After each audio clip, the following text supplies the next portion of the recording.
Oh my gosh. Beep, boop, ba-doop, ba-doo, ba-doop, boop. Oh boy. Chapter 8. Torture. I really hope Chapter 9 is called Or Death and Chapter 10 is called Or Worse. Panic. If Lace left, he would be killed. I just knew it. I grabbed his arm and wouldn't let go. No, you can't take him. Lace pulled me off him. Don't get yourself killed. He tried to walk away. I grabbed onto his ankles, not caring how stupid I looked. I'm not letting you get killed either. The man with the gun walked over to me and held it to my head. Lady, let go. You're just gonna make it worse on yourself. I held on tighter. Shoot me if you want. I don't care. Lace gently pulled me off him. I care. I cried, wonder where I was getting the tears. You're made of tears, that's all you do is cry. Don't die, I don't want to be alone. You're so fucking selfish. He bent down and looked at me. I love you, Veky. He stared at me, waiting for me to look up. I love you. Gunman grabbed Lace and dragged him out of our cell, slamming the door behind him. I ran to it, reaching my hand out as far out the door window as I could. I knew it would do no good, but I shouted anyway. I shouted for him to come back, shouted at the guard, cursed at everyone in the entire building. I cried until I could cry no more, and then I cried again. I spent at least an hour at the door, but he still didn't come back. I crawled into a bale of hay, shaking and cold. I was alone. The realization sunk in. Lace was gone.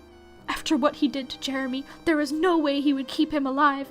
I was alone in a cell with a bunch of creepy crawlies. His lordship would probably torture me or rape me or kill me. Oh, we're just gonna name it now. He'd keep me as his little pet or kill me, or I was sick of thinking up things that could happen. The little window was pouring moonlight through the bars, but it was still dark in the cell. My mind was even darker, filled with violent images of me and Lace being murdered in 1,000 different ways. None of this did me any good, but I did it anyway. I cried, I shouted, I wailed. I mourned the loss of my own life. If I could stay alive for a week, there might be a chance someone would rescue me. Or would they? If Lace was right, they left us on purpose. Lace! Tears sprang from my eyes again. I buried my face in my arms. How could I let him leave? My sensible side yelled at me, telling me there was a man with a gun. What was I going to do? The other side was a mess. I let him leave. Actually, he wanted to leave. He was calm even in the face of death, and all he thought about was me. A person like that shouldn't ever die, especially not for me. All I was doing was crying and dreaming up all the horrible ways I was going to die. And I realized there is something worse than torture.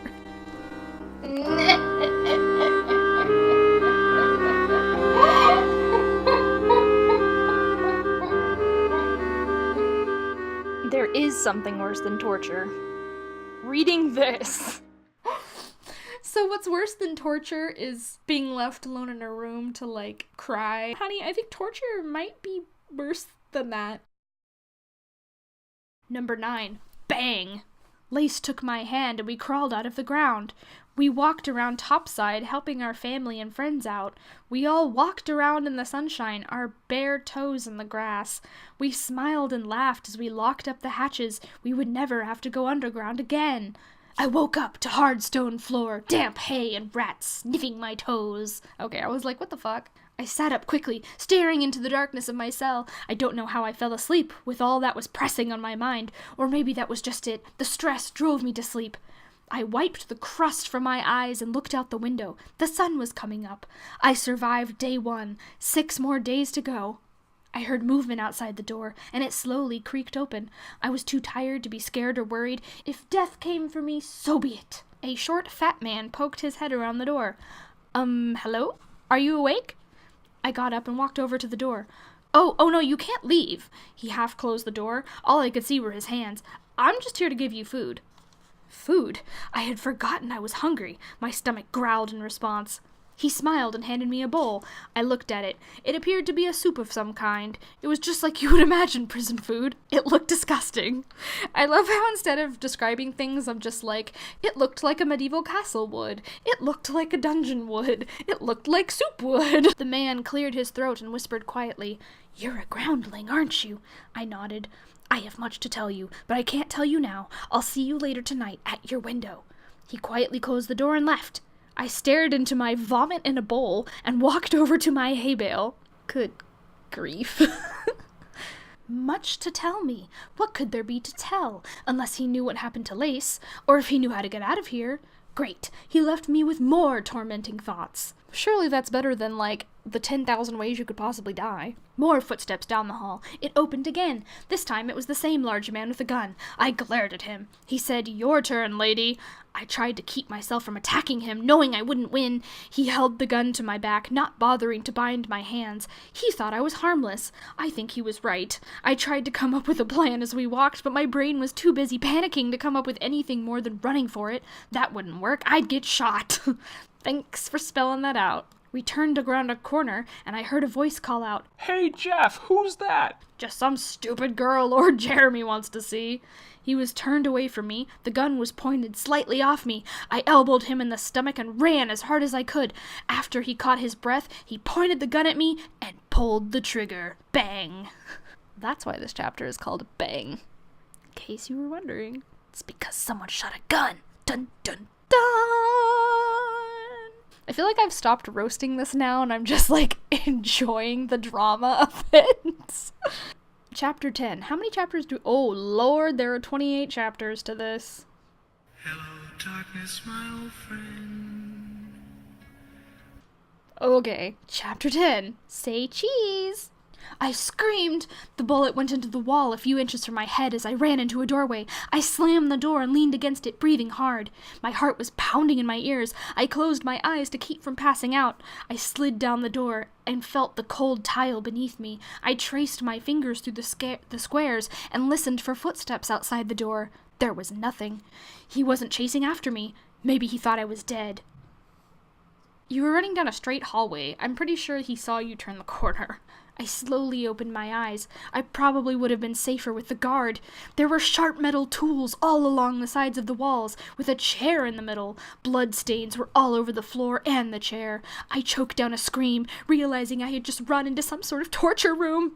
Or worse. I slowly pushed myself off the floor to try and see the bright side of my problem. Jeff wasn't running after me with a gun, and I had my choice of weapons. I scanned the walls, looking for something sharp and easy to handle, something like a knife. There didn't seem to be anything basic, though. Lots of bizarre tools for stretching and gouging and twisting and pulling and puncturing and everything you could imagine. I found a scalpel-like object on a table near the chair and slid it into my boot, feeling all tough like a warrior from a movie. The only other thing I could find to use was a long metal blade with 3 sharp prongs at the end. A long metal blade with 3 sharp prongs at the end, like a trident, but where it's a blade. It had a metal handle and was very heavy. The second I took it off the wall, it fell down with a clang. I couldn't hold it. I threw myself behind the chair and held my breath, hoping no one heard the sound.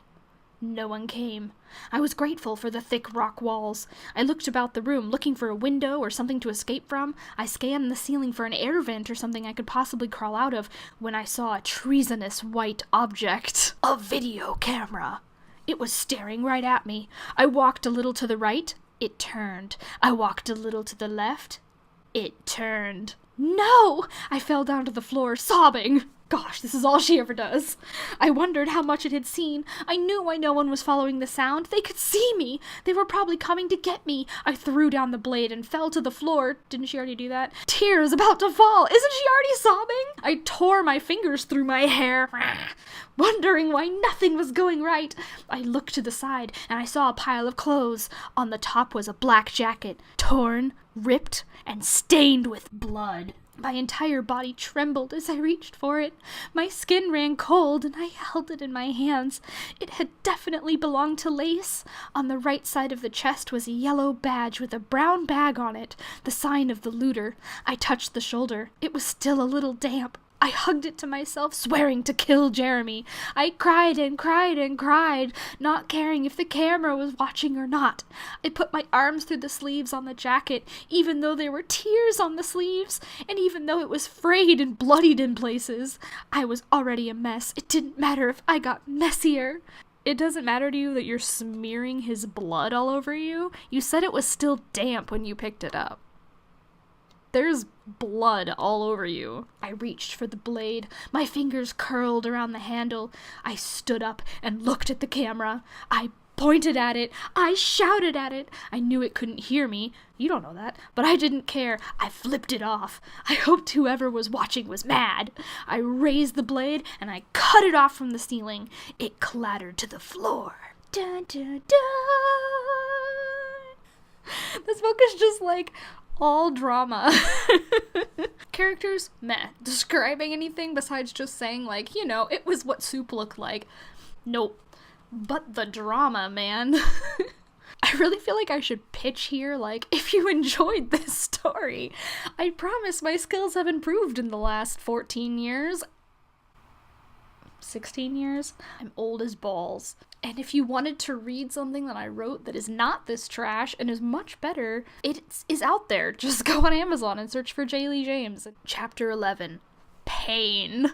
The door I had come through swung open, and Jeremy strolled in with a grin on his face. He clapped slowly, sarcastically, grinning at me with a look of evil. Bravo, Veky, bravo! I don't know why he suddenly is British, but whatever. What does a look of evil look like? How do you look at someone with a look of evil? This is truly my best look. Bravo, Veky! Bravo! You've successfully killed a camera! What are you going to do now? I raised the blade to his throat. I'm going to kill you. His eyes burned with that same fire I had seen over and over again. No, you're not. He pushed me backwards into the chair, and straps grabbed my wrists and ankles. I dropped the blade. He laughed. What on earth did you think you were going to accomplish, Veky? Were you going to avenge your silly boyfriend and kill me, then live happily ever after? Actually, that's exactly what I thought it was going to happen. I decided to change the subject. You killed Lace? Yep. He walked behind the chair and stepped on a pedal on the floor. I shot backwards to where I was lying flat and staring up at him. I felt like I was at the dentist.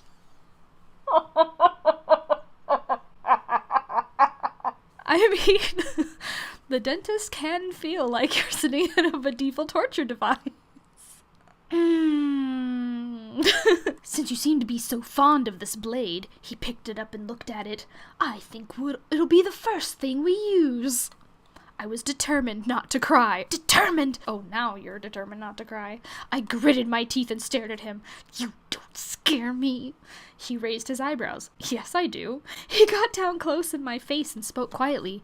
Even when you loved me, you were scared of me. Yeah, 'cause you're a dick.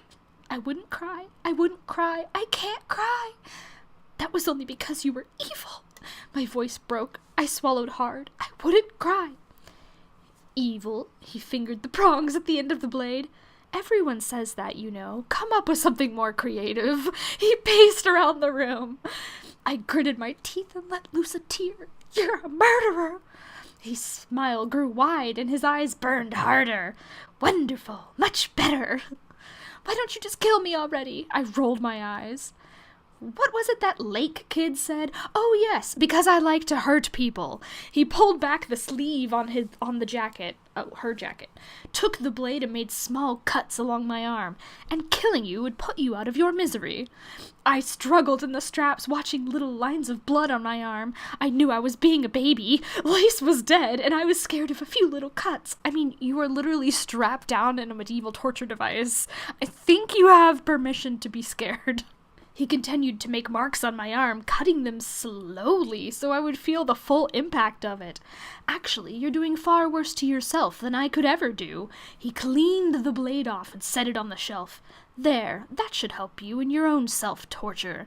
He unstrapped me and I stared down at my arm. In my own flesh, he had written, "He died for you." This is amazing. This is a masterpiece. I thought this was gonna be like the worst thing I've ever read, but this is amazing. I want it to be a movie. I want it to be a really terrible, god-awful movie with like really bad CGI. Chapter 12. Back in my cell, I thought of ways to escape. I was quite certain Jeremy wouldn't kill me for some time. I wanted to wait long enough to talk to the food man. He said he had important things to tell me. That was good enough to keep me from escaping yet. Like you're just biding your time before you escape. I looked around. Somehow, Jeremy had heard the conversation between me and Lace. There had to be a camera in the torture room. What? I'm sorry. I looked around. Somehow, Jeremy had heard the conversation between me and Lace. There had been a camera in the torture room. He might have just liked filming his torture sessions, or he had the whole place heavily surveillanced. I looked around the room for cameras and bugs. This was incredibly hard, because I couldn't see anything.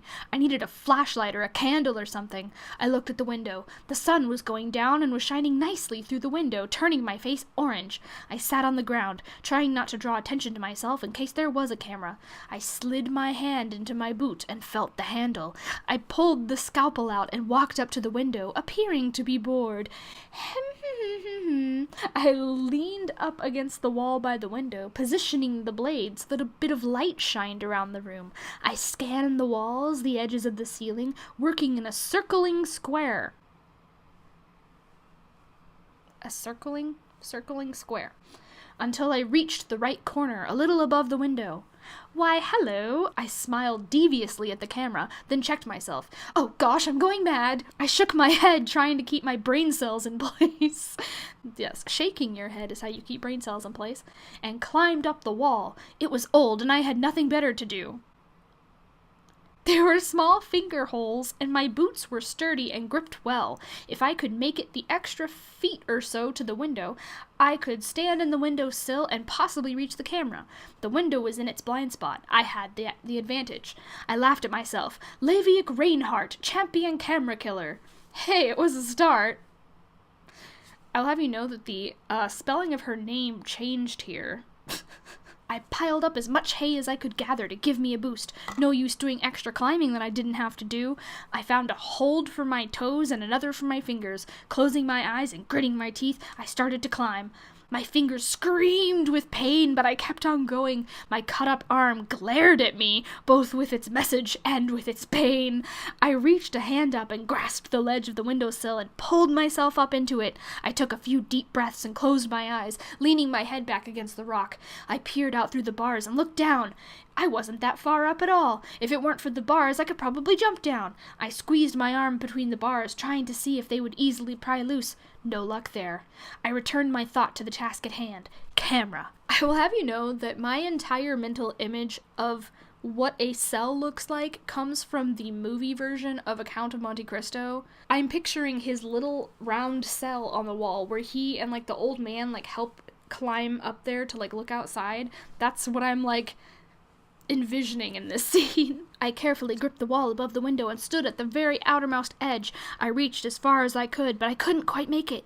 I reached out with my scalpel to increase the length, took a jab. I was still a few inches short.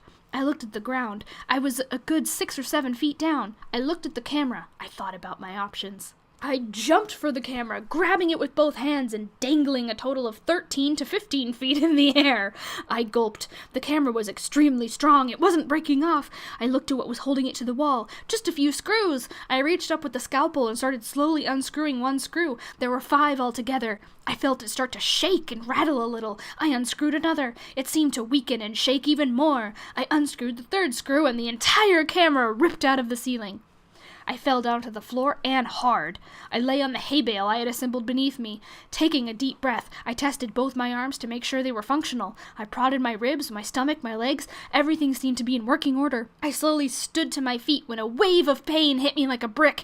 I stumbled backwards, my head swimming. I reached my hand up and felt something wet and sticky on the back of my head. Staggering and stumbling, the world got blurry. I reached out for a wall, and my hand fell right through. Down I fell. Boop, boop, boop. The name of this chapter was That Was Smart. So, my throat is why have you been reading bullshit for 2 hours?